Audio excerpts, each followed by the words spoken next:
Trop souvent, nous entendons dire que les jeunes et les chefs d'entreprise ne se comprennent pas. Le jeune manque d'investissement, arrive aux entretiens les mains dans les poches, sans aucune préparation, et manque de savoir-être. Les chefs d'entreprise ne sont pas assez à l'écoute des jeunes. Ils ne répondent jamais à leurs candidatures ni à leurs appels. Ces idées reçues consolident le mur qui sépare les jeunes des chefs d'entreprise. Mais comment le faire tomber? C'est là que toute l'équipe de la mission locale Métropole Sud entre en piste. Pour mieux se connaître, il faut d'abord se rencontrer. Et après avoir été préparés par les conseillers socio-professionnels de la mission locale, les jeunes peuvent approcher les entreprises lors de moments de sensibilisation tels que les visites d'entreprise, lors de rencontres dédiées au développement de leur réseau ou lors de mise en relation. La mission locale est un partenaire incontournable pour la communauté de communes de la Haute-Audole dans le cadre de sa compétence développement économique et emploi. Partenaire pour bien connaître les besoins du territoire, pour connaître l'environnement économique. Et nous avons différents niveaux de partenariat avec la mission locale. C'est déjà un partenaire pour nous aider à recruter, notamment sur les services voirie, espaces verts, éclairage public. Et donc nous avons des échanges très réguliers avec la mission locale pour le service public de la communauté de communes de la Haute-Audole. Aussi innover sur des partenariats comme les stages d'immersion qui permettent à des jeunes d'avoir une première expérience, une première découverte des métiers de la fonction territoriale. Et puis autre dispositif avec lequel nous travaillons sur la mission locale sont les rencontres circuits courts qui permettent à des jeunes de rencontrer des chefs d'entreprise, de dialoguer avec eux, d'avoir des conseils sur leur présentation, sur leur CV, d'avoir un peu aussi un réseau qui se constitue. La rencontre employeur, c'est la deuxième à laquelle je participe et ça permet aux jeunes vraiment, plus qu'à travers des CV envoyés sur internet ou par courrier en attendant la réponse, vraiment la rencontre avec les employeurs, ça fait vraiment un lien avec les personnes, de mieux se présenter en collectif, relayer les CV plus facilement et montrer donc aux directeurs d'entreprise ou directeurs des ressources humaines de vraiment montrer sa personnalité et vraiment montrer qu'on en veut, quoi. C'est pas un stage, c'est pas une formation, mais au moins on rencontre des employeurs qui font le lien avec d'autres personnes.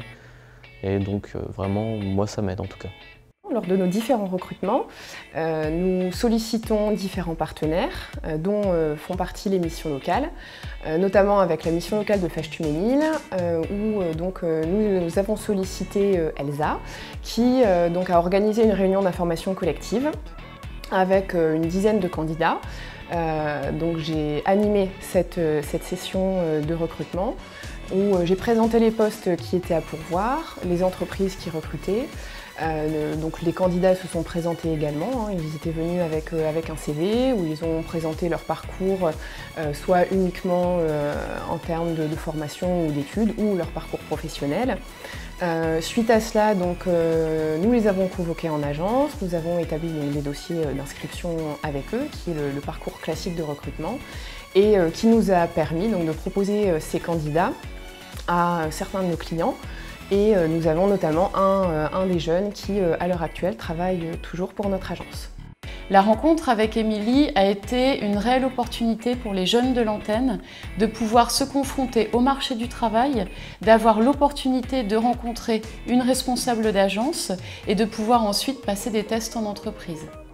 Si la majorité des jeunes accompagnés par la mission locale souhaitent être accompagnés sur la recherche d'un emploi, d'autres envisagent de créer leur activité et devenir entrepreneurs. C'est par exemple le cas de Delphine Joly qui a ouvert une crèche. Il y a 3 ans, dans le cadre de la création d'ouverture du micro-crèche, j'ai rencontré M. Sadki au CLAP qui m'a beaucoup aidé dans le projet prévisionnel auquel j'ai eu une subvention de 1 000 €, ce qui m'a permis d'avoir un petit peu plus de fonds pour la création. Le mur est tombé, jeunes et entreprises se parlent.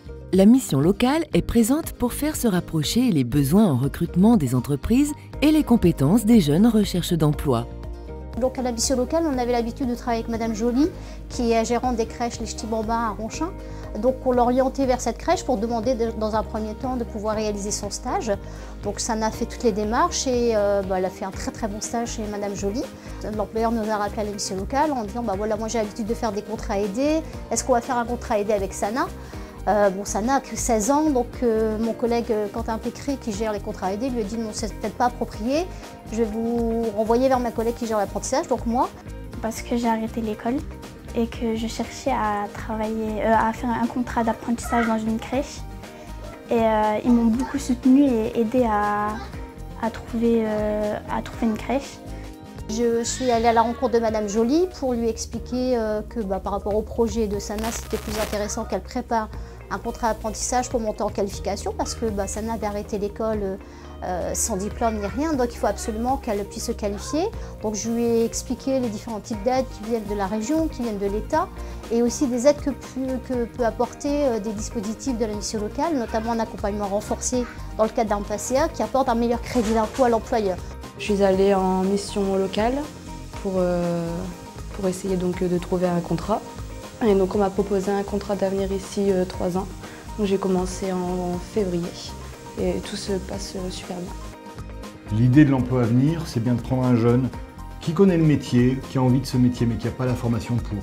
Parce qu'il s'est arrêté avant le bac, parce que l'école c'est compliqué, ça va pas pour tout le monde.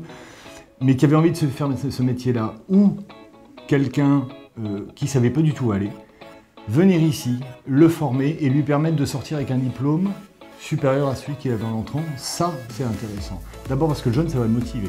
Ça peut lui donner du sens carrément. Enfin, il peut découvrir un métier, ça peut donner du sens à son engagement. Et nous, de notre côté, c'est tout bénéfice aussi, parce qu'on a quelqu'un qu'on va former avec les valeurs de la Croix-Rouge. Et on sait que derrière, on a un jeune qui connaît notre établissement, qui sait l'attention qu'on apporte, on travaille avec des personnes âgées, à la bienveillance, à la bientraitance. Et quand il y a un turnover naturel, même s'il n'est pas très élevé ici, possibilité alors, pour lui, d'obtenir un CDI en sortie.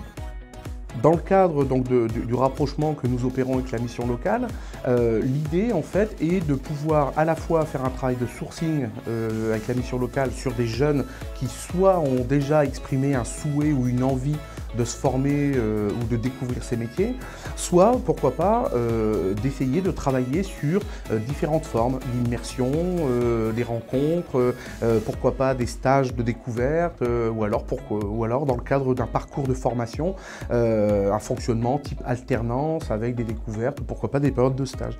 D'ailleurs, je crois qu'en ce moment, nous avons 3 ou 4 jeunes qui sont déjà chez nous à des degrés divers.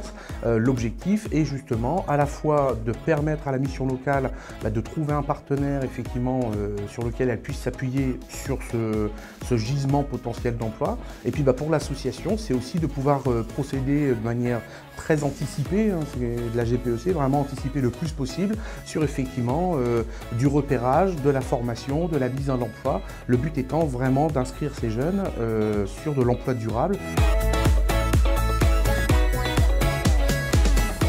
Ça y est, jeunes et chefs d'entreprise se sont trouvés et s'entendent plutôt bien.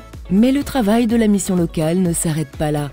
Nos conseillers continuent leur travail d'accompagnement pour consolider la relation. Il faut réellement cadrer les choses une fois que le jeune est dans l'emploi. Il faut que les rencontres soient régulières avec l'employeur et avec le jeune. En tout cas, que les contacts soient réguliers pour justement, s'il y a besoin de valoriser des évolutions, les valoriser immédiatement pour que le jeune se sente en confiance, et inversement, s'il y a des recadrages à réaliser, les réaliser très rapidement pour pas qu'on aboutisse sur une rupture du contrat. Vous l'aurez compris, pour qu'une relation entre jeunes et chefs d'entreprise soit gagnant-gagnant, la mission locale doit avant tout créer les conditions nécessaires à faciliter les échanges. Cela demande du temps parfois pour que s'installe ce climat de confiance entre les équipes socio-professionnelles du territoire, les jeunes et les employeurs. En s'appuyant sur des dispositifs et solutions emploi comme la garantie jeune, l'initiative Emploi Jeune, le parcours contractualisé d'accompagnement vers l'emploi et l'autonomie, le service civique, le parrainage, les contrats aidés, l'apprentissage, l'accompagnement renforcé des jeunes dans l'emploi, toute l'équipe de la mission locale s'efforce au quotidien de construire, en lien avec le monde de l'entreprise, pour chaque jeune, un itinéraire à sa mesure, un parcours vers l'autonomie.